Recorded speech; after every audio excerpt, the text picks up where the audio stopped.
우리 에덴교회 하늘의 신령한 복이 충만하게 넘치고 찬양이 넘치고 은혜가 넘치고 여러분의 심령 가운데 강과 같은 은혜의 폭포가 넘쳐나기를 주님의 이름으로 축복합니다.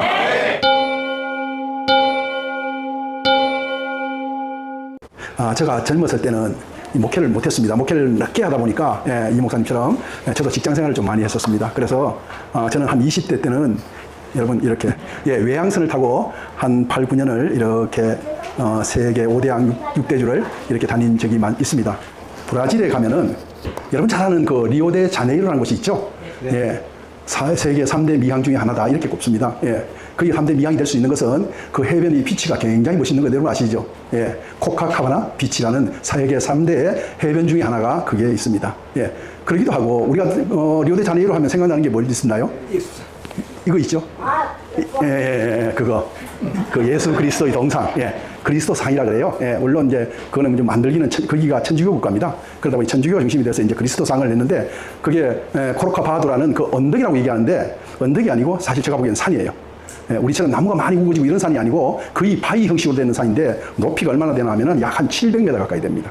700m 정도 높이가 되니까 시내에 700m가 있고 그리고 거기는 어떻습니까? 해안가잖아요. 해안가라는 것은 해발 0이에요. 바다가. 수심이, 그죠? 그러니까 뭐 거기서 올라가봐야, 육지 올라가봐야 뭐 한 50m 올라갔겠습니까? 도시 정도 올라가도 그 정도밖에 안 되니까 사실은 어디서 봐도 그 예수 그리스도의 상이 다 보여요. 이 동쪽에 있는 그 경기장이라든가 안 그러면 항구 쪽에서 봐도 다 보이고 서쪽에 있는 코카바나 비치 쪽에 있는 그쪽에서 봐도 다 보이도록 됐어요. 그러니까 거기에서 가운데에 이 코르코바도 이 언덕이 높은 산이 딱 있는데 그게 이제 딱 가운데 이제 예수님의 동 그리스도 상이 있죠. 그 상을 보면서 어떤 생각이 들까요? 여러분 상상해 보면은 예수님이 두 팔을 벌리고 있다. 저는 막 이런 생각이 들어요.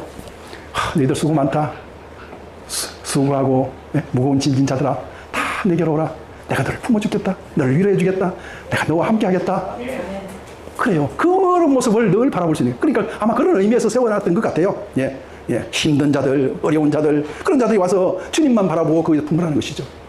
주님은 아마 그런 마음에서 위에서 밑으로 쫙 내다보고 계실 것 같아요. 그런데 밑에 있는 사람은 하늘을, 그러니까 저 동상을 쳐다보고 뭐라고 생각할까요? 그죠? 맞아요. 주님 바라보고 얼마나 감사한지 몰라요. 내가 힘들었지만요. 내가 주님만 보면 내가 힘이 돼요. 용기가 돼요. 내가 능력이 나타나요. 할렐루야? 아멘. 이렇게 하면 얼마나 좋겠습니까? 얼마나 좋겠어요. 그런데 제가 이렇게 이제 그 당시에는 이제 주로 이제 브라질 리오데자네이루에서 이제 기름을 싣거나 이렇게 저는 유조선을 탔기 때문에 기름을 싣거나 푸기나 할 때에 그걸 어디로 가져가냐면 아프리카 쪽으로 가져갑니다. 아프리카 쪽으로 가져가지고 나이지리아나 가봉이든 이런 데 가지고 기름을 풀어주기도 하고 싣고 오기도 하고 뭐 이렇게 저렇게 왔다리 갔다리 하도록 돼 있어요. 그래서 그 항해가 갔다 오면 한 번 가는데 보통 그 당시 속도로 한 3, 4일 정도 걸립니다. 그러니까 한 번 왔다 갔다 하고 싣고 풀고 하면요 한 달 정도 걸려요. 한 달 넘게 조금 걸리기도 하고 거기 가서 조금 또 항구 사정에 의해서 웨이팅을 한다든가 이렇게 되면은 조금 더 시간이 많이 날짜가 많이 걸리죠. 아무튼 간에 그런데 그 10일 동안 내지 2, 3일 동안 가는 그 항해길이 내 마음은 호수요 이렇게 되면 얼마나 좋겠어요. 그죠? 근데 꼭 그렇지만 않거든요. 그런 날도 있어요. 정말 그런 날도 있어요. 망망대해가 잔잔하게 정말 거울처럼 보일 때가 있어요. 그럴 때가 있나 하면은 여러분 상상하듯이 파도같이 있을 때가 있어요. 파도가 6m, 7m, 8m 계속 치는데 그게 하루 이틀 치는 게 아니고 11일, 13일 내 치는 경우가 있어요. 내 치면서 올 때가 있다는 거예요. 그렇다고 지고 아이고 파도 이만큼 치니까 우린 되돌아가야 돼? 이런 건 없어요. 무조건 가요. 일단 항구를 출발하면요 태풍이 아니라 지구가 짜게도 갑니다. 가도록 되어 있습니다. 그래서 그 가운데서 정말 힘들게 항차를 마치고 리오데자네이로 입항할 때 좀 항구 좀 들어올 때 되면 딱 저기 리오데자네이로 그 항구가 보이잖아요. 그럼 뭐가 먼저 보일까요? 아까 말씀 그리스도 상이 높은 데 있으니까 딱 보이는 거예요. 그러면은 저희처럼 믿는 사람들은 하나님, 주님 참 이번에 고생 많이 했습니다. 그럼에도 불구하고 우리 주님께서 보살펴 주셔서 여기까지 왔습니다. 정말 감사해요. 주님 보니까 너무너무 감사해요. 이 마음이 생기는 거예요. 그래서 항구에서 내립니다. 내려서 정말 좋다 이러고 탁 내려서 땅 냄새 맡고 이런데요. 그날이 해필이면 리오 축제날이 되면은 리오 카니발이 되면요 나라가 아니라 그 도시 전체가 난립니다. 난리예요.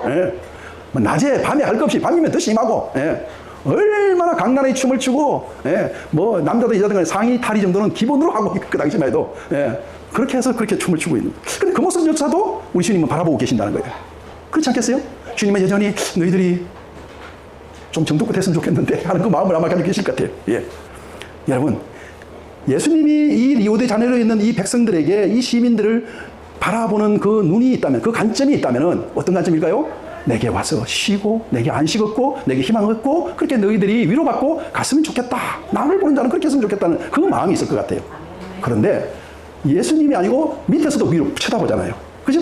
주님을 바라보면서 똑같은 마음인데, 저는 항차를 마치고 돌아올 때 힘들고 어려울 때는 주님 감사해요, 주님 만나서 너무 반가워요 이러고 있는데, 다른 사람들은 세상에 얼마나 강단의 춤을 추면서 새 위에는 어떻게 되는지 관심 없어 밑에서 막 정신이 없이 돌아다닙니다. 예, 얼마나 모릅니다. 그러니까 우리가요, 주님이 보는 눈하고 우리가 주님을 바라보는 눈하고 이게 매칭이 잘 돼야 돼요. 그렇지 않겠습니까? 이걸 가지고 우리는 속된 말로 가지고 궁합이라고 얘기하기도 해요. 그죠? 예, 그렇기도 하잖아요. 예. 그래요. 많은 사람들이 예수님에 대해서 어떻게 생각하는가 하는 것입니다. 예. 여기에 매우 중요한, 예, 근본적인 그 질문이 이 가운데 있다는 것이에요. 우리 예수 믿는 사람들에게 예수님은 어떤 분인가를 알고 있는가, 이것만큼 중요한 건 없다는 것이에요. 이것만큼 중요한 게 없어요. 내가 예수를 어떻게 생각하느냐, 그 질문에 따라서 우리의 삶의 방향이 달라지고 우리의 행동과 언어가 달라진다는 것입니다. 예. 예를 들자면 이런 겁니다. 어느 집 옆집에 불이 났어. 불이 활활 타오르고 있는데, 그 옆에 주변 사람들이 완전 불 때문에 어휴 저 집 불 났네, 큰일 났네, 발을 동동거리면서 저 집 큰일 났다, 이제는 저 집에 노인네 계시는데 어린아이가 있는데 어떻게 하지? 발을 동동거리고만 있습니다. 누구 한 사람 들어가겠습니까? 시뻘게 불이 있는데, 소방관도 안 들어가는데 발만 동동 굴렸지 들어가지 못하는 거예요. 근데 어떤 한 사람이 시커매가 막 쫙 쫓아 들어갑니다. 왜 쫓아 들어갈까요? 왜 쫓아 들어갈 것 같아요? 거기에 내 어린 애기가 있기 때문에 들어가는 거예요. 그죠? 엄마가 됐든 아버지가 됐든 우리 집에 갓난 애기가 아직도 저 안에 있는데 라고 생각하면은 남들은 발을 동동동동 굴리고 있을 때에 나는 쫓아 들어가도록 되어 있다는 것입니다. 뭘 얘기하겠습니까? 그 속에 있는 사람이죠. 그분과 나와의 관계가 어떠냐에 따라서 발을 동동동동 굴리기도 하고 뛰어 들어가기도 한다는 사실입니다. 그렇죠? 네. 예, 그런 거예요. 예. 내 아들이기 때문에 들어가는 겁니다. 예? 상대방이 어떤 사람인가를 그것을 바라볼 때에 그 결정이 되는 순간에 내 행동 반경이 달라지게 되어 있다는 것이에요. 여러분, 예수님과 나와의 관계도 똑같아요. 예수님과 나와의 관계도 똑같습니다. 예수님이 어떤 분인가를 생각에 따라 가지고 나의 행동 반경이 달라지게 되어 있다는 것이에요. 여러분, 교회 나온 지 얼마 되지 않은 분이, 한 달 채 조금 안 된 분이 막 와가지고 보니까, 목사님 와서 보니까 막 빗자루 들고 청소하기도 하고 이렇게 막 썰고 다니기도 해요. 수십 년 된 사람들도 자기 당분 안 돌아올까 싶어가지고 자꾸만 내 당분이 언제지 하고 찾고 있는데, 어디에, 교회 뒤에 어디에 뭐가 있는가 찾고 다니는 분들이 있다라는 것이에요. 그죠? 예? 왜 그렇게 하시겠어요? 왜? 분사 빨리 되려고? 우리가요, 우리 오늘 여기에 모여있잖아요. 우리가 여기 모여서 이렇게 오늘 참 뜨겁게 참 찬양하고 하는 모습 보니까 너무너무, 제가 지금 목이 다 말라가지고 물 좀 더 마셔야 되겠네. 예. 우리가 여기 할 일이 없어서 여기 온 거 아니잖아요. 그죠? 오늘 우주선 날아온가요? 뭔가 모르겠는데, 오늘 저는 올라가는 걸 보고 왔습니다만은, 그 다음 결과가 어떻게 되는지 궁금해요. 여러분 안 궁금해요? 궁금해요. 나도 궁금하고요. 그럼에도 불구하고 우리가 여기 와 있는 이유가 뭘까요? 그런 거예요. 예? 다른 곳 훨씬 더 재밌고 흥미있는 곳이 많은데 왜 여기 와 있느냐는 것이에요. 이 질문도 내가 주님을 어떻게 생각하느냐 하고 연관이 되어 있다는 사실입니다. 비단 질문이 이것뿐 아니에요. 제가 왜 목사가 됐고, 여러분이 왜 집사가 되고 권사가 되고 장로가 되었는가 하는 문제도 여기에 연관이 되어 있다는 사실입니다. 왜 임직식 할 때에 꿇어 앉아가지고 선언하면서 그 어려운 그 질문 선포하는 질문 묻는 것도 좀 어려운 거예요. 예? 내가 선뜻 대답하기 힘든데 예 서약합니다 하지 않습니까? 왜 그렇게 해야 되는 겁니까? 왜 힘들게 버린 돈을 교회에다 갖다 바쳐야 합니까? 이 모든 질문들이요, 가만히 따지고 보면요, 이것이 결국은 하나님과 나와의 관계, 주님과 나와의 관계가 어떤 관계에 있느냐에 따라 달라지게 되어 있다는 것입니다. 우리는 주님 때문에 여기 온 것이에요. 할렐루야. 다른 거 보러 온 거 아니에요. 주님 때문에 이 자리에 오게 되었다는 사실입니다. 주님 때문에 예배당을 청소하고, 주님 때문에 목사가 되고, 주님 때문에 권사, 장로, 집사가 되었다는 사실을 여러분 마음에 새길 수 있기 바랍니다.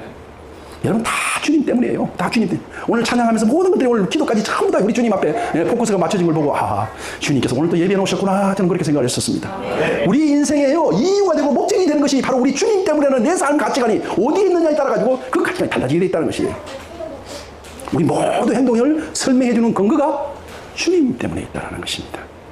주님은 우리의 삶의 모든 근거가 되어야 한다는 것이에요. 이 문제는요, 우리가 예수님이 어떤 분인가라고 생각하는 문제이기도 하지만요, 우리뿐만 아니라 주님의 관점에서도 우리가 어떠한 마음을 가지고 있는지, 박 권사님이 와 어떤 생각을 가지고 있구나, 김 집사가 어떤 생각을 가지고 있구나, 궁금해해요. 궁금해야 한다는 것이. 오늘 본문 얘기가 그 얘기입니다. 본문에 예수님의 제자들이 가이사 필립보로 지금 여행을 떠난 겁니다. 여러분, 지금까지 한 번도 가이사 필립보는요 가보지 않은 곳이에요. 이곳은 어디고 하면요, 헬몬산이라고 있습니다. 예, 이스라엘 저도 가보진 않았지만 헬몬산이 가장 높아요. 높은 데서 거기서부터 그 만년설이라고 하나요? 물이 계속 얼어있던 물이 녹기도 하고 이러는데, 그게 흘러서 이렇게가 쭉 내려 사해강까지 들어오도록 되어 있는 거예요. 그래서 그 고원지대인데, 그곳에 내려가는 그곳의 총구석에 가이사라 필립보라는 곳이 있다는 것이에요. 예. 근데 그곳에서 하는 말씀이 예수님께서 질문을 던집니다. 뭐라고 합니까? 난 누구니? 난 누구니? 라고 묻는 겁니다. 예수님의 제자들은 3년 동안에 훈련을 받았어요. 그죠? 먹고 자고 하면서 말씀 듣고 하시는 일 보고 역사를 일으키는 거 보고 치료하는 거 보시고 죽은 자 살리는 거 보고 다 그렇게 훈련을 받아왔던 자들입니다. 그죠? 이제 예수님께서는요, 이제는 그들과 헤어질 시간이 다 되었어요. 그렇게 멀리 남지 않았어요. 그래서 예수님께서 남은 시간이라고 이제 좀 있으면 십자가를 져야 될 일과, 그리고 십자가에서 못 박혀 죽으실 일과, 그리고 또 뿐만 아니라 부활하고 성천하실 일만 남겨놓고 있다는 사실입니다.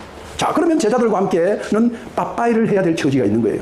그렇다면 즉 복음은 누가 전해야 되는 거예요? 지금까지는 예수님이 전하셨다 할지라도 이제 예수님이 부활 성천하시고 올라가지고 나면 누가 해야 되는 거예요? 제자들이 감당해야 될 문제예요. 그래서 제자들을 목으로 남겨둬야 되는데, 예수님은 제자들이 이 일을 맡을 만한 자격이 있는지 없는지는 궁금하지 않겠어요? 그죠? 예, 그래요. 궁금해요. 그 궁금하다는 그 표현이, 질문이 너희는 나를 누구라고 하느냐라고 그렇게 일종의 어떻게 말하면요, 중학교에서 고등학교 올라갈 때 졸업시험 치는 거, 고등학교에서 대학교 올라갈 때 가기 전에 3학년 되면 졸업시험 보는 거 똑같다 이렇게 보시면 돼요. 얘가 고등학교 자격이 있는지 없는지 이걸 본다는 것입니다. 근데 하필이면 왜 갈릴리에서 그 하루길을 꼬박 가야 되는 빌립보 가이사라에 가서 하신 것일까 하는 문제입니다. 그 얘기예요. 여러분, 가이사라 필립보라는 말은요, 예, 이게 실제는 뭐냐면요, 이게 로마 제국하고 관련이 되어 있는 겁니다. 관련이 되어 있어요. 여기는 원래 자기 아버지 헤롯이 지금은 이제 헤롯 필립이에요. 그 아들 헤롯 필립이 자기 아버지가 대왕 돼가지고, 그러니까 자기 아버지 식민지 통치 시대니까 누구한테 승인을 받아야 될까요? 왕이 되려면? 그 지방의 왕이 되려면 로마 황제에게 승인을 받아야 되는 거예요. 인정해주지 않으면 왕이 될 수 없는 거예요. 식민지니까 그럴 수밖에 없겠죠. 그래서 헤롯 때에 이 도시가 어느 정도 건설이 됩니다. 그러나 이 헤롯 빌립 때 와가지고, 예, 그에게 상응하도록 하면 어떻게 하든 그도 황제에게 잘 보여야 되니까, 그 당시에 황제가 누구냐면은 우리가 잘 알고 있는 역사책에 말하는 가이사라입니다. 가이사. 예, 시저예요, 시저.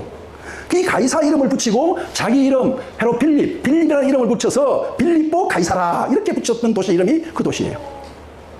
그 도시는요, 그러니까 자연적으로 어떨까요? 그렇게 붙여서 흔적했으니까 그곳은 로마풍이 될 수밖에 없어요.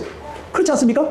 로마의 그런 건물들이 쭉쭉쭉쭉 모양새 비슷하게 꾸며서 나는데, 특히 로마에는 다양한 신들이 많기로 유명한 곳이에요. 신전들이 굉장히 많습니다. 그래서 그 취향대로 거기다가 신전을 굉장히 많이 지어놨어요. 그러니까 신전도 번쩍번쩍한 대리석으로 짓고 뭐 이런 거예요. 예. 그렇게 해놓은 그곳에 간 것입니다. 그러니까 로마풍의 냄새가 불쑥불쑥 나기 때문에 로마에서 은퇴했는, 정계에서 은퇴했는 사람들이 휴양지 삼아 이렇게 오는 곳이 이 가이사라 필립보 중에 하나예요.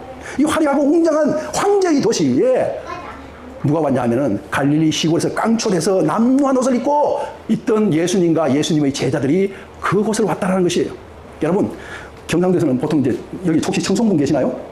예, 없으십니다. 우리 보통 보면 청송골짜기라 이렇게 얘기하거든요. 예, 굉장히 옛날부터 그러니까 교통이 굉장히 어렵고 산세가 있고 이러니까요.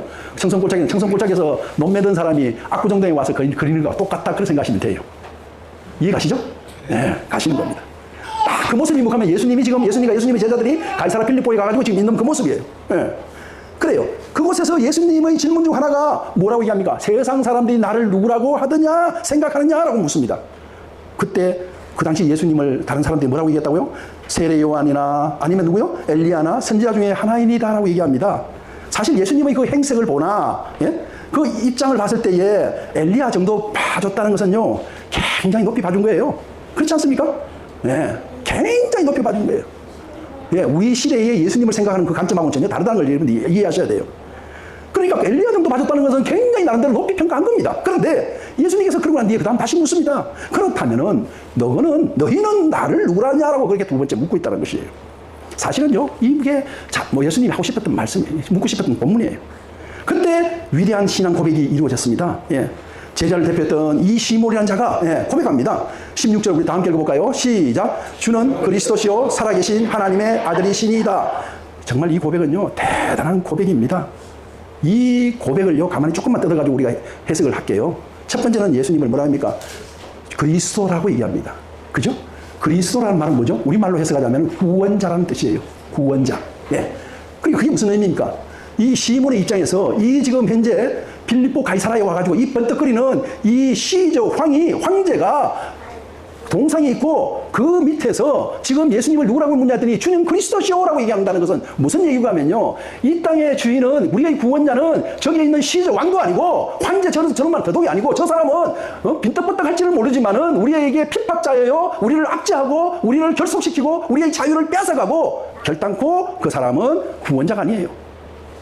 비록 남루한 옷을 입고 있지만은 당신이 우리의 구원자입니다. 아멘. 할렐루야. 아멘. 이 고백을 했다는 것이에요. 이 고백을 했더니 권력의 힘이 강하고 로마의 학문과 그리고 문화가 꼽혀 있긴 하지만은 그러나 그것으로 구원을 받을 수 절단코 없습니다. 구원은 비록 남루한 옷을 입고 있지만은 우리 주 당신, 예수 당신이 이게 있습니다. 아멘. 이걸 고백했는 것이 그리스도시오라는 것이에요. 아멘. 그래요. 자신을 구원자는 자는 당신이 예수님이라는 것입니다. 두 번째가 뭡니까? 하나님의 아들이다라고 그렇게 말씀합니다. 그죠?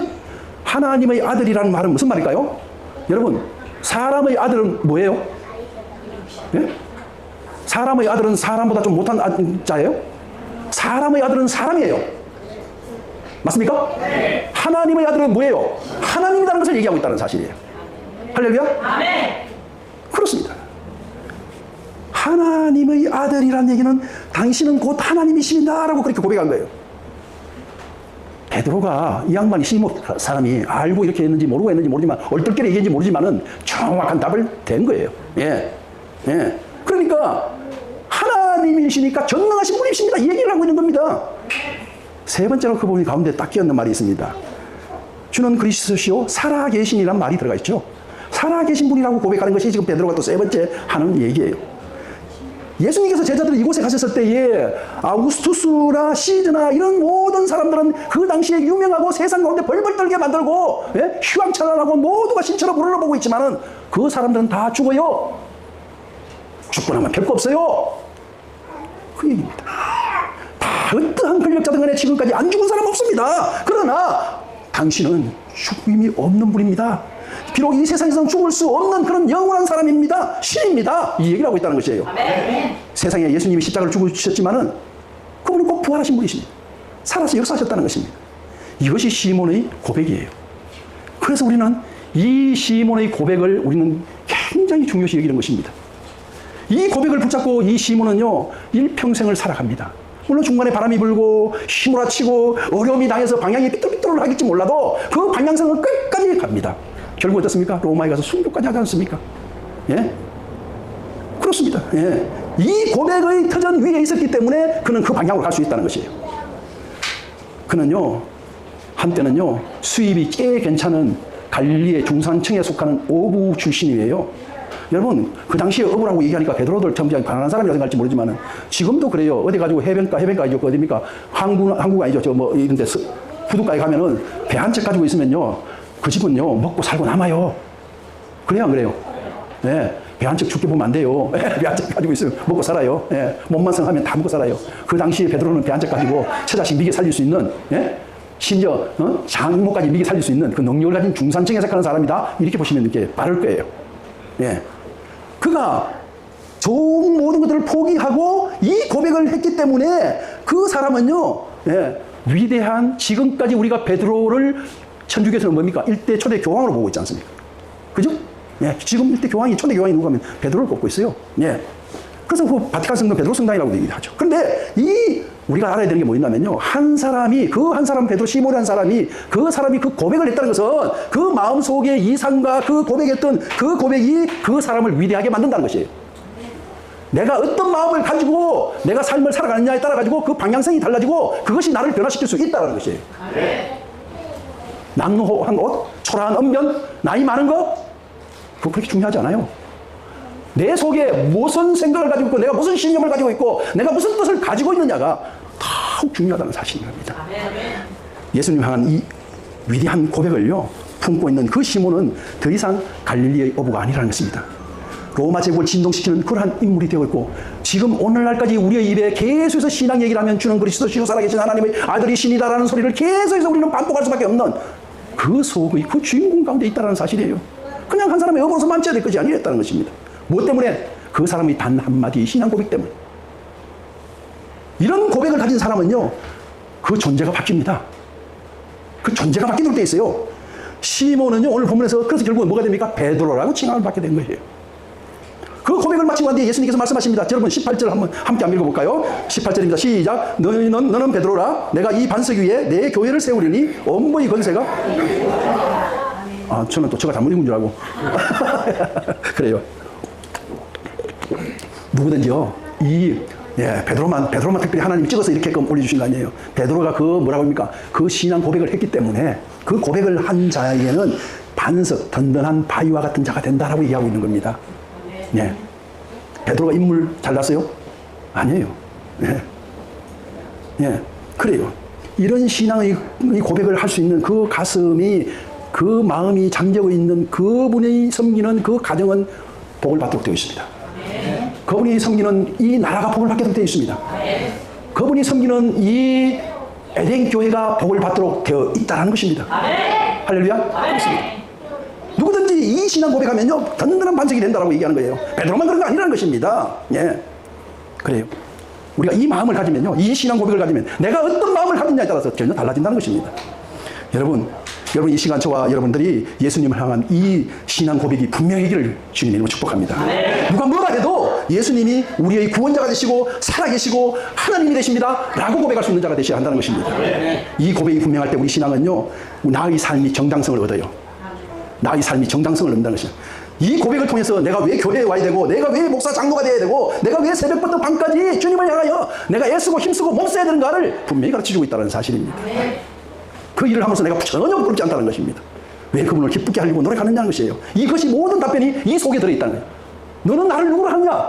그게 달려있다는 것입니다.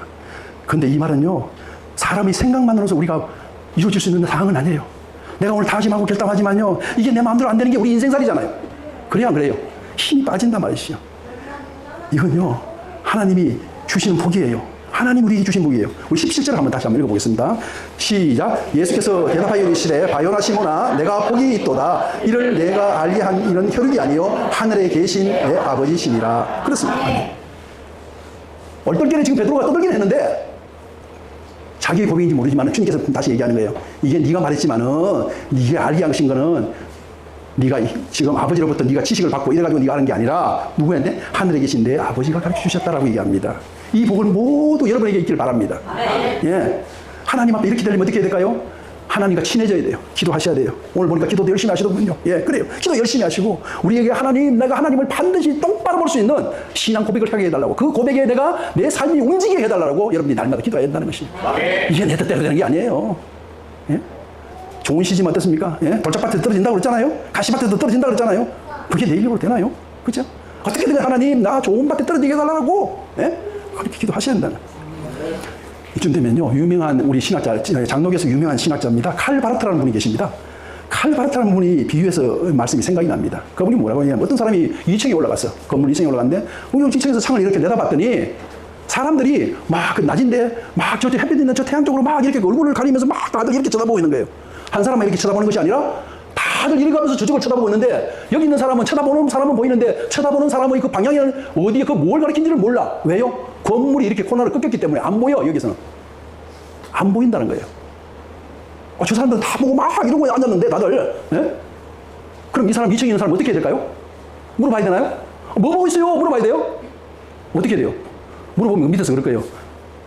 물어보면 500원 이럴지 몰라요. 여러분 그때는요 그 사람이 할 수 있는 방법은 2층에서 후닥닥 내려와서 그 사람이 서 있는 곳에서 자기도 쳐다보는 겁니다. 그죠? 그곳에서 쳐다봐야 되는 거예요. 그렇지 않으면요 볼 수가 없는 거예요. 무슨 얘기입니까? 궁금해요. 다들 보고 있어. 다들 주님을 바라보고 있는데 나만 안 보여. 다만 보고 있는 사람만 보여. 우리는 뭐 해야 될까요? 당장 건물을 쫓아나가야 한다는 사실입니다. 여러분, 뛰어나갈 수 있는 여러분들 될 수 있길 바랍니다. 개인의 지식이나 경험이나 판단으로 머물러 있지 마시기 바랍니다. 은혜의 거리로 쫓아나와야 한다는 것이에요. 예수님을 향해 분명한 신앙 고백이 될 수 있도록 여러분 그것을 바라보고 내 눈으로 바라보고 내가 주님 앞에 납작 엎드릴 수 있는 여러분들이 되셔야 한다는 것이에요. 저가 되어야 한다는 것입니다. 분명한 신앙 고백을 할 때까지 우리는 눈물로서 기도해야 한다는 것이에요. 예수님 그분은 위대한 스승님이십니다. 예수님은 선지자입니다. 예수님은 성인 군자이십니다. 이딴 소리를 하고 있을 것 같으면 그 이성이 있으면 돼요. 그죠? 그 소리 할 정도 할 것 같으면 우리가 굳이 안 뛰내려가도 돼. 알아. 우리는 반드시 하나님부터 은혜를 받아야 돼요. 우리는 은혜를 받아야 됩니다. 그리고 신실한 마음으로 우리의 동력들과 함께 우리가 쫓아나와서 주님을 바라볼 수 있는 자가 되셔야 한다는 것이에요. 더 이상 흐릿한 눈으로 대충 눈으로 그렇게 보지 마시고 분명하게 볼 수 있길 바랍니다. 그분은 우리의 구원자입니다. 우리의 죄를 깨끗이 씻어주시는 분입니다. 우리의 인생에 나의 인생의 치유자가 되시고 나를 보호해 주시고 나를 인도해 주시는 분이십니다라고 고백할 수 있는 반드시 볼 수 있는 자가 되어야 한다는 것입니다. 이것이 우리에게 주는 행복이에요. 이것이 우리에게 주는 행복이에요. 그분 안에는요 우리의 삶의 가치가 새롭게끔 생기게 만드신다는 것입니다. 예수 안에서만이 우리의 무의미한 인생이라는 것은 없다는 것입니다. 예수님 안에만 있으면 우리의 인생은 아름다워집니다. 아름다워져요. 우리가 그분 안에 있을 때에 우리는 새로운 피조물로 거듭나게 되어 있다는 사실입니다. 그리고 이것이 독백이 아니라 우리가 모두 함께 소리 질러서 우리가 부러지셔야 될, 고백해야 될 그러한 소리라는 것입니다. 우리 다 함께 한번 따라해 볼까요? 주는 그리스도시요 살아계신 하나님의 아들이시니다. 여러분의 연충, 주님의 연충이 여러분 가슴 속에, 여러분의 신령 가운데 있기를 주님의 이름으로 축복합니다.